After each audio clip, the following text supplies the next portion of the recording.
자금관리 10주차 강의를 시작하겠습니다. 교재는 135쪽이 되겠습니다. 135쪽 어음 수표 관리 대장의 작성. 지난주에 그 어음과 수표의 개념에 대해서 알아봤고요. 그리고 회계 처리까지 이렇게 했었죠. 이제 어음 이제 언제 어디서 얼마를 주겠다고 약속한 증서라고 말씀을 드렸었죠. 그리고 그 받으러옴 지급어음으로 회계 처리를 하고요. 그리고 이제 종류로는 약속어음, 환어음이 있었습니다. 그리고 관련된 용어로는 뭐 어음의 발행, 어음의 배서, 어음의 할인, 뭐 그다음에 배서 양도 그런 용어들이 있었죠. 그리고 이제 수표는 자기합 수표하고 당자 수표가 뭐 있었고요. 그리고 이제 각 상황에 따라서 이제 회계 처리, 어음의 회계 처리, 수표의 회계 처리까지 다뤘습니다. 요거는 이제 오늘 수업하면서 또 뒤에 그 연습 문제가 나오니까 연습 문제 나올 때 다시 한번 설명을 뭐 드리게 되겠죠. 이제 그렇게 해서 진행하고요. 오늘은 그 계속 이제 교과서 이어서 진도를 이제 나가도록 하겠습니다. 교재는 135쪽에 나와 있는 얘기입니다. 어음하고 수표 관리대장 작성이에요. 무슨 관리대장 그러면은 그 장부책에다 적는 걸 얘기하죠. 그 보통 이제 뭐 관리실 같은 데도 이렇게 뭐 출입하는 사람들 이렇게 뭐 기본적인 시간이나 뭐 전화번호, 그다음에 용무 그런 거 적잖아요. 그런 거 있고, 그다음에 뭐 기업 같은 데서도 마찬가지죠. 여러 가지 필요한 것들을 서류로 정리를 하게 되죠. 물론 요즘은 이제 전산을 이용해서 많이 하기는 하지만은 어쨌든 뭐 전산도 이렇게 이제 그전에 이제 볼펜으로 적는 볼펜으로 적는 거하고 같은 개념이 되겠죠. 컴퓨터에다 입력하거나 손으로 적는 어쨌든 같은 내용이 되겠습니다. 여기서 얘기하는 관리대장 같은 경우도 마찬가지예요. 그 기업에 따라서 손으로 내가 이제 수기로 작성을 할 수도 있고 또는 이제 컴퓨터에서 파일 형태로 기록을 할 수도 있겠죠. 그런데 어쨌든 기록 목적은 어음과 수표를 관리하기 위해서 이제 은행으로부터 받아가지고 이제 발행을 하고 하는 거니까 그래서 작성을 한다라고 보시면 되겠고 그리고 이제 요 관리대장하고 별개로 뭐 지급어음기 입장이나 받으러옴기 입장 같은 것들도 회계 장부의 하나로서 작성이 됩니다. 그것들 회계 프로그램을 통해서 자동으로 작성이 되고 그렇습니다. 자, 어쨌든 그 어음 관리대장 이제 교재 나와 있는 거 한번 살펴보도록 하겠습니다. 자, 여기 이제 실무적인 얘기예요. 기업이 은행에 당좌 계좌를 개설하였다면은 당좌 수표와 약속어음을 발행할 수 있고 은행으로부터 어음책과 수표책을 받게 된다. 저도 이제 요거를 뭐 실물로 본 적은 없지만은 실제로 그 어음 10장짜리 수표 20장짜리 책이죠, 일종의. 그리고 한 장씩 뜯어가지고 거기다가 기명날인하고 금액을 써서 이제 발행해주게 되는 거죠. 그래서 그런 거를 받고 그거를 이제 발행해준다 그런 의미가 되겠습니다.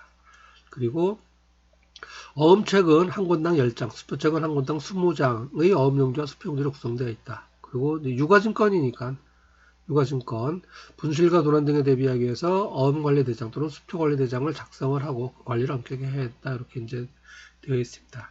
유가증권이라고 하는 얘기, 여기 이제 이 부분에 나와 있죠. 어떤 가치가 있는 것을 나타내는 증서, 표시를 얘기해요. 흔히 이제 주식이나 채권을 유가증권이라 그러는데 경제학적 의미로 봤을 때는 이제 어음과 수표 같은 것도 전부 다 어떤 가치를 나타내는 증서이기 때문에 유가증권이 될 수 있는 거죠. 자, 그렇게 표현하는 거고, 그 다음에 이제 어음과 이제 어음수표 관리대장 작성 방법 이렇게 이제 나와 있습니다.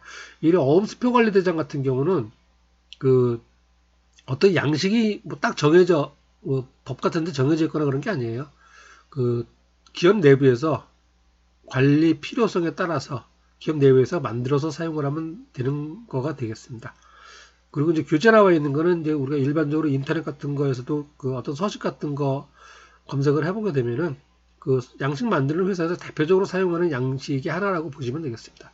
물론 문구점에 가도 실제로 팔고 있고요. 그렇게 되어 양식이 이제 그러니까 어떤 뭐 법규정처럼 딱 이래야 된다 뭐 그런 것은 아닙니다. 필요한 내용을 적어서 이렇게 사용을 하면은 되겠습니다. 물론 이제 교재에서도 이제 그렇게 설명되어 있는 거고요. 그래서 이렇게 보시면은 이제 어음수표 관리대장이 예제로 이렇게 나와 있습니다. 이렇게 그리고 요 내용에 대한 설명을 이렇게 해놓은 거예요. 여기 보시면은 어음수표를 이제 은행으로부터 받아서 갖고 있고 그거를 이제 발행해 주는 거니까 그 어음수표가 그 은행으로부터 받으면 증가되는 거고요. 그걸 내가 다른 사람한테 발행해 주면은 줄어드는 게 되겠죠. 그러니까 이제 날짜를 기록하고 그리고 전날까지 뭐 몇 건, 몇 장 있었다. 그리고 은행으로부터 받은 날 그리고 사용했다는 얘기가 썼다는 얘기가 되죠. 그리고 쓰고 나서 또는 받고 나서 이제 당일 재고가 있을 테고요. 몇 건, 몇 장. 그리고 이제 복사본 확인해 놨다. 복사본. 이거는 이제 돈에 관련된 거기 때문에 이제 정확하게 작성을 해놔야죠. 그래서 그 복사본도 누구누구한테 발행을 해주고 실물은 그 거래처에 주고 그다음에 복사본을 하나 받아놓는 게 되는 거죠. 내가 복사해 놓고 이건 누구한테 줬다라고 이제 서명을 해 놓는 거죠. 돈에 관련된 거기 때문에 정확히 처리하기 위해서 이렇습니다. 그리고 은행에다가 내가 구입 신청을 오늘 했다. 뭐 그런 얘기 되겠고요. 그리고 내준 건 어음수표를 발행해 준 건 확인했다라고 관리자 확인하는 날이 있고요. 그리고 비고, 기타 사항 뭐 그렇게 적혀져 있습니다. 자, 요거는 이제 예제를 보면서 보면은 쉽게 알 수가 있습니다. 여기 뭐 작성 방법 이제 날짜는 뭐 이렇게 쓰는 날은 좀 복잡한 것 같아도 실제 내용을 보면은 그렇게 어렵진 않습니다. 자, 그리고 좀 보충 설명으로 나와 있는 내용이에요. 이거는 교재 136쪽하고 137쪽에 되어 있습니다. 우리 흔히 쓰는 용어 중에 하나예요. 원본, 정본, 뭐 등본, 초본, 부본, 사본 뭐 이런 얘기를 하잖아요. 최초에 작성한 게 원본이 되겠고요. 최초로 작성한 것. 그리고 그 원본이 뭐 그 법률적으로 딱 맞는 얘기다. 그게 이제 뭐 같은 말이 되는 거겠죠. 그러니까 원본에 근거해서 또 작성하는 거. 그렇게 되는데 자주 쓰는 말은 아니죠. 등본은 이제 복사한 걸 얘기하고 원본 그대로 복사한 걸 등본이라고 얘기를 하죠. 그리고 초본은 최초의 그뭐 서류 그런 거 할 때 얘기하죠. 우리 주민등록 초본하고 그럴 때 원본 중 필요한 부분의 일부를 복사하거나 발췌한 문서나 서류 종류. 이것도 이제 실무에서 많이 쓰이는 용어는 아니죠. 부본은 원본에 부속되어 있는 서류를 얘기를 합니다. 원본에 부속되어 있는 것. 그리고 사본은 복사한 걸 나타내고요. 사본. 그런데 우리가 이제 일상에서 많이 쓰이는 말은 이제 원본이라는 말을 많이 쓰고요. 그 다음에 부본이란 말을 많이 쓰죠. 부본. 부본이 아니고 사본이요. 사본. 이거는 이제 복사한 거 얘기예요. 사본 한 분 해놔라. 이제 뭐 그런 얘기를 하죠. 그리고 사본을 첨부하시고 그러죠. 뭐 자격증 같은 거 있으면은 원본은 그 자격증 발행하는 기관에서 받은 걸 원본이라고 그러고 그거를 복사했던 건 사본이라고 흔히 얘기하죠. 그리고 뭐 등본, 초본도 자주 안 쓰는 말인 것 같습니다. 이것도. 여러분 이제 원본하고 사본 정도만 구별하시면 되겠습니다. 최초에 발행된 것 원본, 최초로 작성한 것 원본, 그리고 이거를 그 복사기를 이용해서 복사했던 게 사본. 그렇게 기억을 하시면 되겠습니다. 카피본이라고 그러죠. 카피한다라고 얘기를 하죠. 그게 사본이 되겠습니다.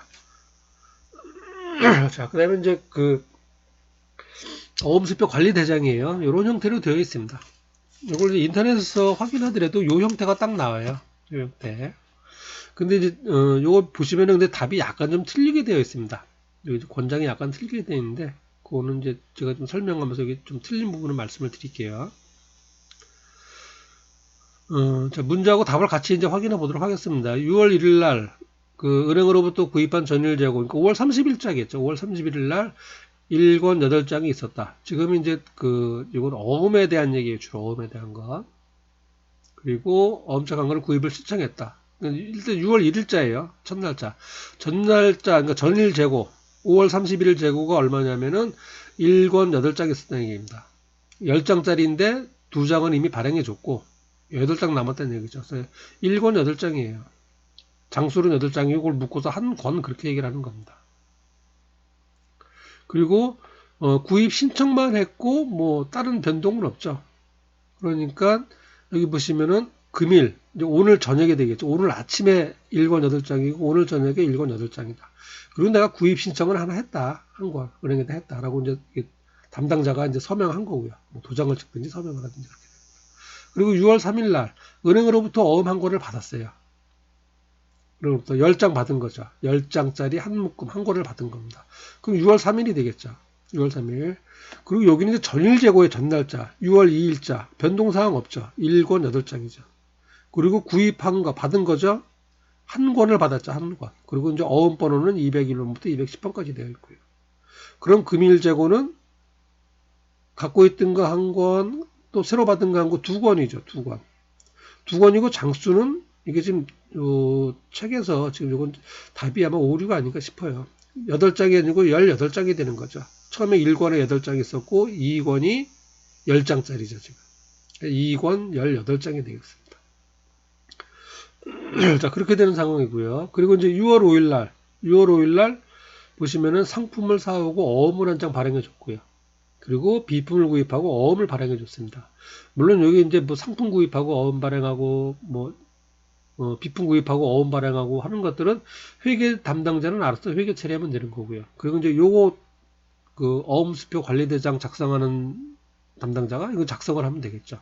물론 같은 사람일 가능성이 크지만은 어쨌든 각각 작성을 하면 되는 겁니다. 2건이 나갔죠. 6월 5일 날. 그래서 처음에는 2권, 아까 제가 이제 18장이라고 그랬습니다. 그렇게 갖고 있는데 그 중에서 2장을 발행한 거예요. 그래서 2장을 여기 사용한 거 2장이죠. 2장. 그러면은 오늘 남아있는 거는 2장에 그 2장이고 16장이 되겠죠. 18장에서 2장 나갔으니까. 그렇게 되고, 부본 정리. 주고 나서 확인한 거예요. 그, 복사본 떠놓은 거. 103번, 104번. 어음번호죠. 이거는. 복사 떠놓은 거 있고요. 그리고, 나간 것 확인했다. 103번, 104번 여기 발행해 줬잖아요. 103번, 104번. 발행해 준 거, 나간 건 쓰고. 그리고 다시 6월 8일 날 한 장을 또 발행을 해 줬어요. 한 장을. 그러면은, 전날까지 남은 거는 2권에 16장이 되는 거고요. 그리고 또 한 장을 사용했으니까 2권에 15장 이렇게 되는 거고, 그 다음에 내준 것 여기 확인을 했고요. 그리고 복사본은 이렇게 또 받아놨고요.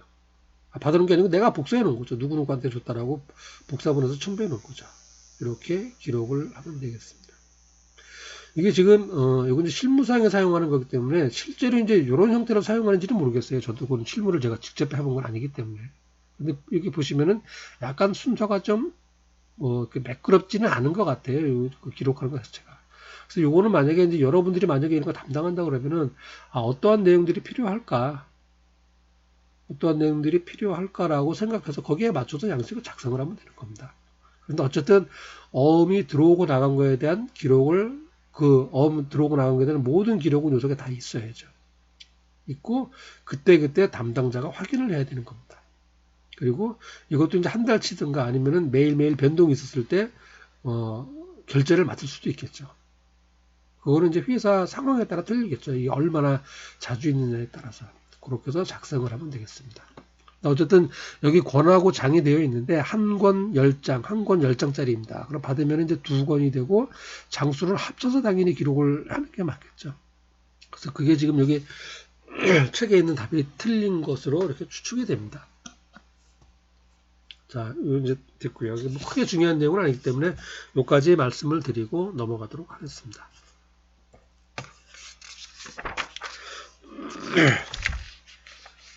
자, 그리고 이제 직무능력 평가로 나옵니다. 회계처리 지난주에 한 거죠. 간단하게 좀 살펴보도록 하겠습니다.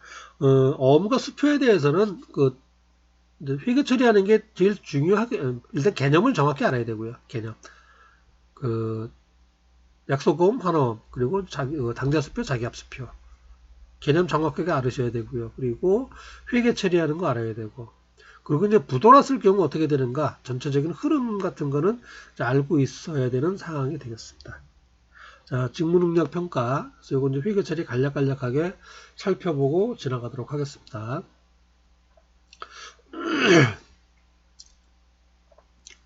자, 상품을 팔고 약속어음을 받으면은 대변에는 상품 매출이 되는 거고요. 매출 또는 상품 매출이 되고 차변에는 받았으니까 상품 팔고 받은 거는 받으러음이 되겠죠. 받으러음.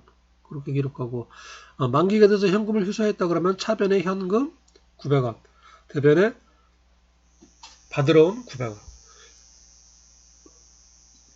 그렇게 기록하면 되겠죠.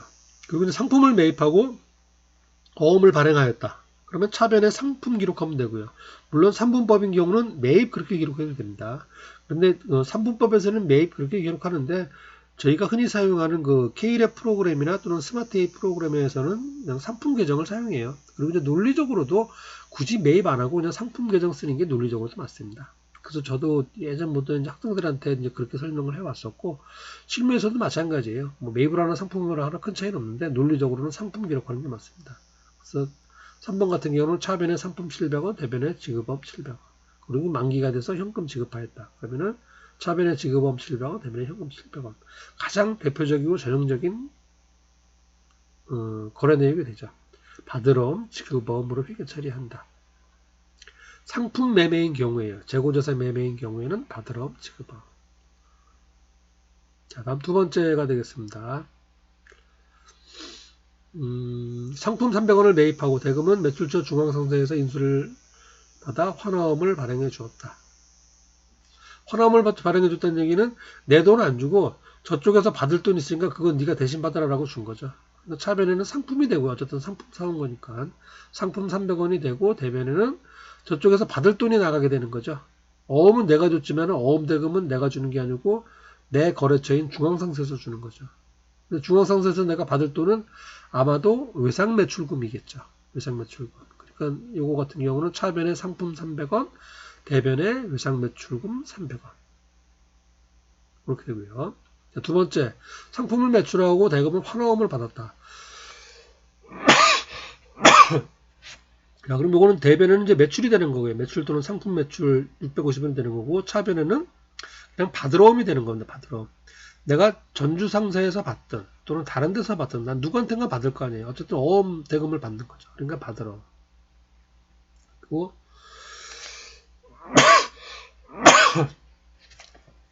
매입처 대구 상사의 요청으로 환화음을 인수하다.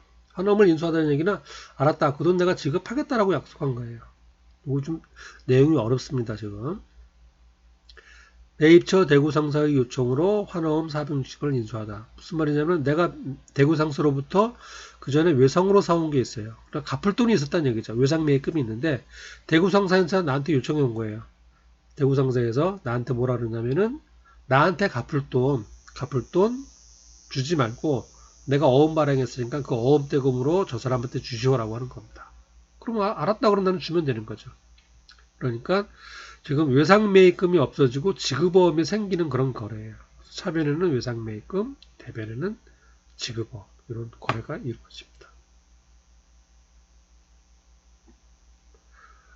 이 세 번째 같은 경우는 잘 생각을 해보셔야 되는 문제예요. 그리고 문장도 좀 짧게 되어 있죠. 매입자 대구상사 요청으로 환호음을 인수하다.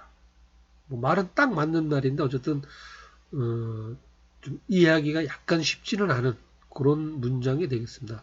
보면 이제 회계보다도 국어 실력이 오히려 더 중요하다고 여겨질 수 있는 그런 내용이 되겠어요. 어쨌든 이게 무슨 상황인가 파악하는 게 중요해요. 자, 다음 문제 보겠습니다.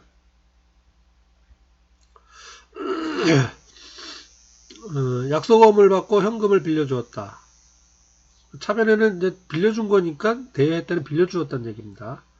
예전에 이제 아주 옛날 얘기지만 이제 비디어 대여점 뭐 무슨 도서 대여점 그런 게 있었잖아요. 빌려준다는 얘기예요. 빌려주는 쪽은 대여. 그리고 빌려가는 쪽은 차입. 그렇게 했습니다. 돈을 빌려준 거죠, 지금.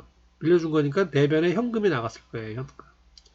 돈 빌려주고, 그냥 빌려주죠, 원래는. 아니면 이제 뭐, 그, 차입증이나 뭐 그런 거, 영수증은 차입증이죠. 그런 거 받고 빌려주는, 그 돈 주고받다는 건 이제 그 증서 받고 빌려주는데, 그런 가능해서 어음을 받은 경우에요. 어음을 받은 경우. 그래도 여기 이제 계정가액을 뭐라고 쓰냐면 이제 받으러 쓰는 게 아니고, 상품인 경우에는 받으러 의미지만 돈 빌려준 거죠. 돈 빌려주면은 그냥 단기 대여금이 되는 겁니다. 단기 대여금. 어음을 받았든 안 받았든 뭐 차용증을 썼든 안 썼든 상관없이 그냥 단기 대여금. 단기 대여금 520원 또는 여기 그리고 현금 520원. 물론 단기 대여금을 뭐 가로 열고 뭐 어음 대여금 그렇게 계정 감목을 만들어도 되겠죠. 회사마다 이렇게 만들어서도 상관없는데 가장 기본적인 계정 감목은 단기 대여금이 되겠습니다. 그래서 이제 뭐 현금을 회수하였다. 그러면 차변에 현금, 대변에 단기 대여금 해주면 되겠죠. 그리고 약속금을 발행해주고 현금 730원을 차입하였다. 빌려왔다는 얘기예요. 그럼 차변에 현금이 되겠고요. 현금 730원. 대변에는 단기 차입금. 단기 차입금 730원 기록해주면 되겠습니다. 물론 앞서와 마찬가지로 뭐 어음 차입금 그렇게 해도 틀린 표현은 아니고요. 그 다음에 만기가 돼서 현금으로 지급하였다. 대변에 현금 지급하였고 차변에 단기 차입금 또는 뭐 어음 차입금 뭐 그러면 되고요. 자, 이렇게 되어 있습니다.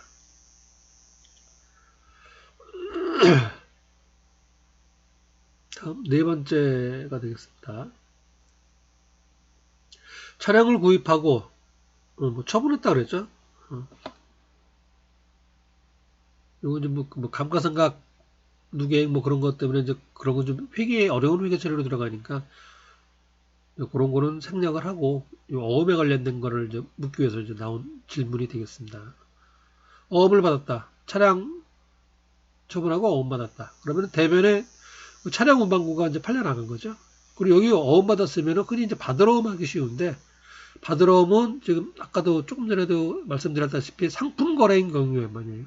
재고자산인 거래에만 받으러옴 지급어음 하는 겁니다. 지금은 차량 팔았죠. 이건 재고자산이 아니죠. 유용자산 판매한 거죠. 그래서 대변에는 차량 운반고 차변에는 미수금 해주면 됩니다. 미수금. 못 받은 돈이에요. 물론 어음 미수금 해도 틀리진 않습니다. 어음 미수금 해도 되는데 기본적으로는 그냥 미수금이 되겠습니다. 미수금. 그리고 현금으로 회사했다. 그럼 차변의 현금, 대변의 미수금. 그렇죠. 그리고 기계장치를 구입하고 어음을 발행해 주었다. 차변의 기계장치가 되겠죠. 기계장치. 그리고 대변에는 요거는 이제 재고자산이 아니니까 어음 발행해 준 건 미지급금이 된다. 미지급금. 지급어음이 아니고요. 미지급금 해주셔야 됩니다. 그리고 만기가 돼서 현금으로 지급하였다. 차변의 미지급금, 대변의 현금. 자, 어음을 발행해주든 발행해주지 않든 어쨌든 경제적 실질에 따라서 회계 처리한다는 얘기예요. 상품을 사고 팔고 할 때만 물론 이제 원재료, 제품 뭐 그런 거는 다 포함이 되지만 재고자산에 포함되니까 상품을 사고 팔고 할 때만 받으러옴, 지급어음 하는 거고 그거 이외에는 뭐 미수금, 미지급금, 단기 차입금, 단기 대입금 그런 계정 과목을 사용하게 되는 겁니다.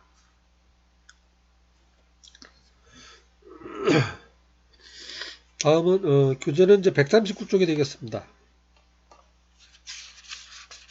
139쪽.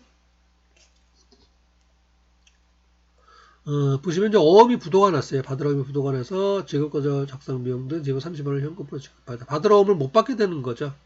뭐 확정은 아니지만 현재는 그렇게 됐다는 얘기예요. 그래서 그거를 이제 표시해 줘야 되기 때문에 이런 경우 일단 부도가 됐으면은 차변에 부도음 계정 과목을 사용을 해요. 부도음. 임시로 이렇게 놓는 거예요. 나중에 이제 돌려받을 수도 있으니까. 최종적으로 못 받게 되면은 뭐 대손 충당금하고 이렇게 대손 상각 또는 뭐 대손 충당금 해갖고 못 받는 거로 처리하지만은 현재까지는 아직 모르니까. 그래서 차변에 부도음 700원. 대변에는 받으러음 이제 부도음이 지금 30원 더 들어갔죠. 요거 작성을 했으니까 730원이 되는 겁니다. 부도음 730원. 대변에는 받으러음 700원. 그리고 현금 30원. 그렇게 돼요. 그런데 돌려받았어요. 이렇게 나중에. 돌려받게 되면은 20원을 받았습니까? 이자 받은 거죠, 이건 참.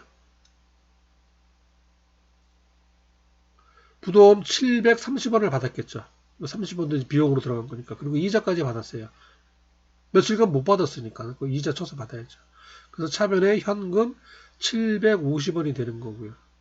그리고 오른쪽으로 가면은 여기 이제 부도음 잡아놓은 게 있었죠. 부도음 730원. 그리고 20원 더 받은 거는 이자 수익 20원. 그렇게 하면 되겠죠. 현금 750원, 부도음 730원, 이자 20원. 그리고 이제 만약에 이제 못 받게 됐어요. 이걸 이제 끝내 못 받게 됐다. 그럼 이제 대손충당금으로 없애놔야죠. 대손상각비 해갖고. 730원이 못 받게 된 거죠. 그럼 대변에 부도음 730원이 되는 거고요. 차변에는 대손충당금이 500원 밖에 없으니까 대손충당금 500원. 나머지는 대손상각비 230원. 이렇게 되겠죠. 자, 이거 이제 3번 같은 경우는 이제 결산 뭐 관련되고 이제 그런 거 조금 좀 분개가 좀 어려울 수는 있는데 그 깊이까지는 설명을 못 드리고 여러분들이 한번 회계 원리는 다 수업을 들으셨죠? 그래서 회계 원리 나오는 내용이니까 그렇게만 말씀을 드리겠습니다.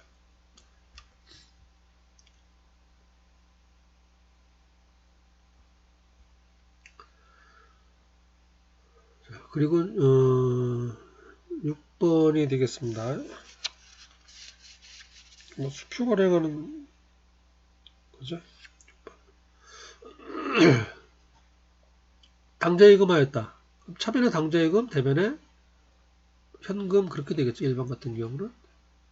그리고 당좌 차월 계약 맺은 거, 그러니까 마이너스 1,000만원까지는 1,000원까지는 해주겠다는 얘기가 되겠고, 이렇게 계약한 거. 현재 1,500원을 유입하는 겁니다. 그리고 상품을 사고 수표를 발행했다. 그러면 차변의 상품, 대변의 당좌예금. 또 비품을 사고 수표를 발행했다. 그럼 차변의 비품, 대변의 당좌예금 그러는데 지금 1,500원 해놨는데 1,900원이 나왔죠. 합쳐서 지금. 그래서 400원은 부족하죠. 어쨌든 차변에는 비품이고 대변에는 당좌예금이 600원. 나머지 400원은 당좌 차월 그러겠죠. 당좌 차월. 또는 단기 차입금 그래도 됩니다. 계정 과목은. 그리고 현금을 다시 당좌예금하였다. 대변에 현금이 되겠고요. 차변에는 아까 여기 600원 하는 게 있었죠. 당좌 차월 600원. 또는 단기 차입금 600원. 그리고 당좌예금 100원. 그렇게 되겠죠. 오늘 뭐 특별히 어려운 문제는 아니고 당좌 차월이란 계정 과목 사용한다. 그리고 당좌 차월이 단기 차입금으로도 기록할 수 있다. 그렇게 기억을 하시면 되겠습니다. 교재에서는 이제 당좌 차월 해놨고요. 다음 7번 교재는 140쪽에 있습니다. 비품을 구입하고 자기합 수표하고 타인 발행 당좌 수표 지급하고 나머지는 당좌 수표를 발행해서 지급하였다. 자기합 수표하고 타인 발행 수표하고 차변에 비품 3,000원이고요. 그리고 자기합 수표 준 거 현금, 타인 발행 당좌 수표 준 것도 현금 합니다. 그러니까 차변에 비품 3,000원, 대변에 현금이 1,700원, 그리고 나머지 당좌예금이 1,300원 그렇게 되겠죠. 그리고 상품을 판매하고 어음받고 자기합 수표 받고 나머지 외상으로 하였다. 대변에는 상품 매출 또는 매출 4,000원이 되고요. 차변에는 받을 어음 800원, 현금 1,000원, 그리고 나머지는 외상이니까 외상 매출금 2,200원이니까요. 2,200원 이렇게 되겠습니다. 자, 1번부터 7번까지는 이제 어음과 수표에 대한 분계예요. 가장 좀 주의하실 게 어음을 받더라도 전부 다 받을 어음이 아니고 경우에 따라서 미수금이 될 수도 있고 단기 대여금이 될 수도 있고 마찬가지로 어음을 발행해 주는 경우도 전부 지급어음이 아니고 상품에 관련된 것, 상품 매입, 재고자산과 관련된 것만 지급어음이고 나머지는 미지급금 또는 단기 차입금 그럴 수가 있다라는 것 기억하시면 되겠습니다. 자, 그리고 조금 전에 했었던 그 어음 수표 관리 대장이에요. 자, 요거는 이제 내용이 똑같습니다. 보면은 똑같고 여기서도 역시 답은 좀 틀리게 되어 있어요. 그래서 몇 권 몇 장 하는 거, 그거는 이제 실질적으로는 1권, 2권, 그 다음에 이제 장수가 좀 틀려진다라는 거, 그거 좀 유념하셔서 보시면 되겠습니다. 문제하고 이렇게 이제 답을 보게 되면은 이렇게 되어 있어요. 이제 여러분 이제 따로 좀 확인해서 한번 보시기 바라겠습니다. 뭐 크게 중요한 내용이 아니니까 이거 지나가도록 하겠습니다. 자, 잠깐 쉬었다가 이제 제일 끝 챕터가 되겠습니다. 4번 챕터에서 4번이